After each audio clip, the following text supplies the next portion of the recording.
Yan po mga karilis mga kabro. Yan po mga gabi na itinanim ko. Mga ano, si tinta na puno yata to. O 50 ba. At may ano pa, yung pula na parang gabi din. Ang tawag sa amin is biga. Masarap yung ano, kakainin sa ano, yung pungol niya. Lagyan mo ng gata at saka sukal. Dito pa sa baba mga karels mga kabro.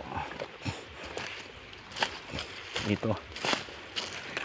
At dito po ito na ko tinanim sa ano, yung gabi ubisol.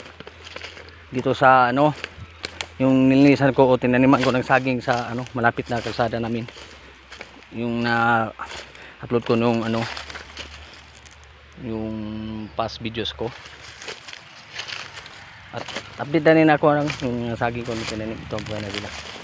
Yan ang mga gabi ko nito namin. Yan. At doon pa sa baba. Doon. Okay, bye bye. Thank you. Next video na naman. Thank you for watching.